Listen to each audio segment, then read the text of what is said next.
गरीब की बारिश। शहर की कच्ची बस्ती में एक गरीब मजदूर कालू रहा करता था। कालू के घर में उसकी पत्नी जानकी थी। जानकी लोगों के घरों में झाड़ू पोछा करके कुछ पैसे कमा लेती थी और वहीं कालू किसी तरह मेहनत मजदूरी करके 2 वक्त की रोटी का जुगाड़ कर लेता था। कुछ दिनों से हो रही बारिश के कारण कालू की मजदूरी बंद हो गई थी। अरे जानकी, इस बार तो बरसात ने हद ही कर दी, रुकने का नाम ही नहीं ले रही। कुछ समझ में नहीं आ रहा, अगर इसी तरह काम पर नहीं गया तो 2 वक्त की रोटी का जुगाड़ कैसे होगा। अरे तुम चिंता क्यों करते हो, बारिश का क्या है, 1 आध दिन में रुक जाएगी और उसके बाद में फिर से काम शुरू हो जाएगा। अरे 3 दिन तो हो गए, बरसात तो रुक ही नहीं रही है और आगे भी रुकने के कोई आसार नहीं दिख रहे। तो क्या हुआ, तुम्हारा काम बंद हुआ है ना? मैं तो अभी भी लोगों के घर झाड़ू पोछा करने जाती ही हूँ। मेरे पगार से कुछ दिन तो निकल ही जाएंगे। अरे घर का खर्चा तो हम किसी तरह चला लेंगे जानकी, लेकिन ये जो छत टपक रही है इसका क्या करेंगे? ये बात तो आपकी सही है। हमारी झोपड़ी अब काफी पुरानी हो चुकी है और इसके छप्पर में भी कई सारे छेद हो गए हैं। रात भर पानी टपकता रहता है। अरे मैं भी इसी बात से बहुत परेशान रहता हूँ। कहीं किसी दिन ज्यादा बारिश आ गई तो हमारी झोपड़ी टूटकर बिखर ना जाए। राम राम राम, ऐसी अशुभ बातें क्यों करते हो? अरे ऐसा कुछ नहीं होने वाला। ये झोपड़ी ही तो हमारा सब कुछ है। अगर यही नहीं रही तो हम जाएंगे कहाँ? ठीक है जानकी, जब तुम्हारी पगार मिल जाएगी तो कुछ पैसे बचाकर झोपड़ी के छप्पर की मरम्मत करवा लेंगे। शायद हमारी परेशानी कुछ कम हो जाए। ठीक है जी, अब ना ज्यादा परेशान मत हो। ये लो, खाना खा लो और सो जाओ। सुबह मुझे भी जल्दी काम पर जाना है। जानकी और कालू अपनी झोपड़ी में सो गए। रात को अचानक से बहुत तेज बारिश शुरू हो गई।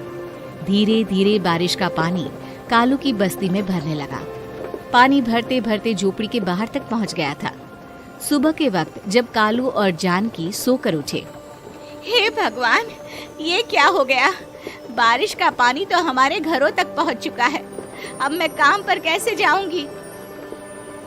रहने दो जानकी, तुम आज काम पर मत जाओ।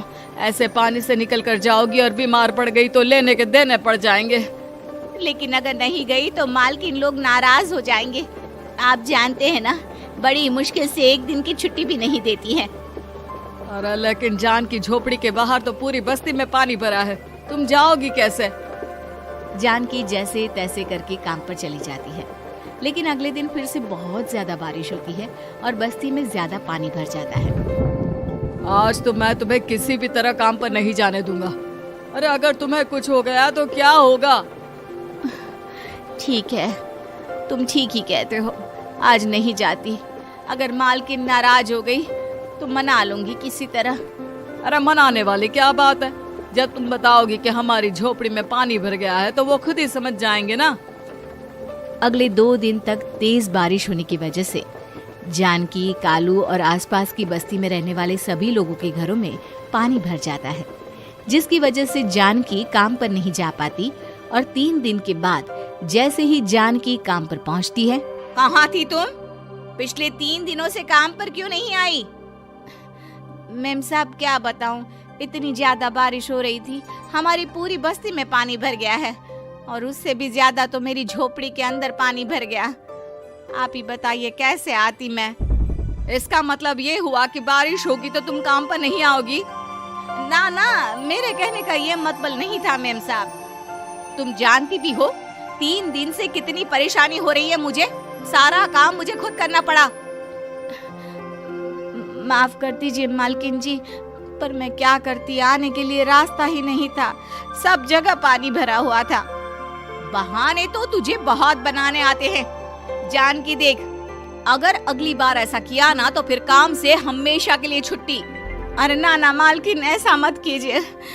बारिश की वजह से मेरे पति की मजदूरी भी छूट गई है। बड़ी मुश्किल से घर में 2 वक्त खाने की रोटी का जुगाड़ हो पाता है। आप मुझे काम से निकाल देंगे तो हम क्या खाएंगे? अगर इतनी ही चिंता है तो फिर रोजाना काम पर आया करो। चलो अब जल्दी से जाकर घर का सारा काम करो। बारिश रुकने का नाम ही नहीं ले रही थी।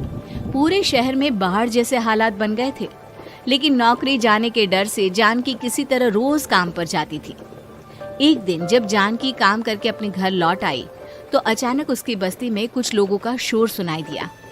अरे लगता है बाहर कुछ हुआ है, मैं जाकर देखता हूँ। हाँ हाँ, पता तो कीजिए, ये बस्ती में लोग इतना शोर क्यों कर रहे हैं? बाहर जाकर कालू ने एक आदमी से पूछा। अरे क्या हुआ भाई, इतना शोर क्यों मचा रहा है? अरे क्या बताए भैया, अपनी बस्ती के बाहर एक पुल टूट गया है और वहाँ पर एक कार फंसी है। थोड़ी देर में अगर किसी ने नहीं बचाया ना तो वो कार पानी में बह जाएगी। ये क्या कह रहे हो भैया, कार के अंदर कोई है क्या? हाँ, कोई औरत बैठी है, अकेली है, बहुत रो रही है बेचारी, मदद के लिए बुला रही है। अरे तो हमें जाकर उनकी मदद करनी चाहिए ना। अरे लेकिन इसमें बहुत खतरा है, हमें अपने आप को बचाना चाहिए। पानी कभी भी हमारी बस्ती की तरफ आ सकता है। अरे तुम्हें नहीं चलना तो मत चलो, लेकिन मैं तो जाकर उस औरत की मदद जरूर करूंगा। कालू उस जगह पर पहुंचता है जहां वो औरत कार में फंसी हुई थी।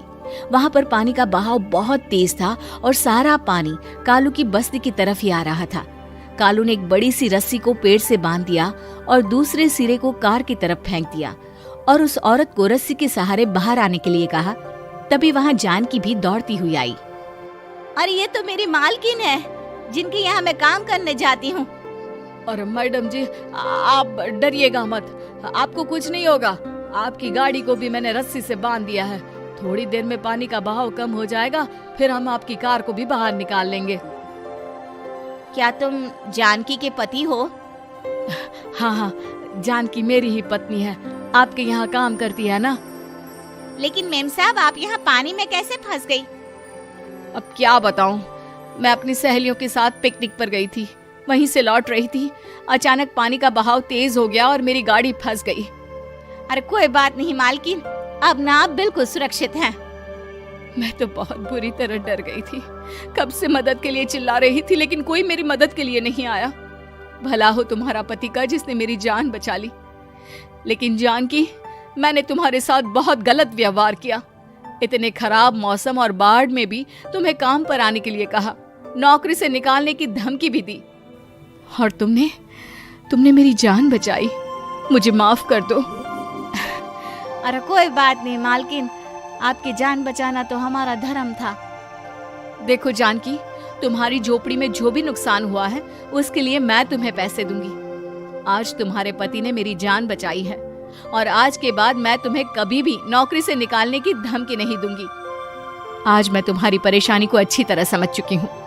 हम जैसे पैसे वाले लोगों के लिए अपने घर में बैठकर बारिश का मजा लेना बहुत आसान है, लेकिन तुम गरीब लोगों के लिए बाढ़ और बारिश काफी परेशानी खड़ी कर देते हैं। ये बात मुझे आज अच्छी तरह समझ आ गई है। आपका बहुत बहुत धन्यवाद मालकिन। उम्मीद है कि आपको हमारी ये कहानी पसंद आई होगी।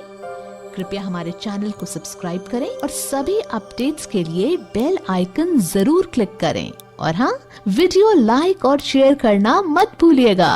Bye bye.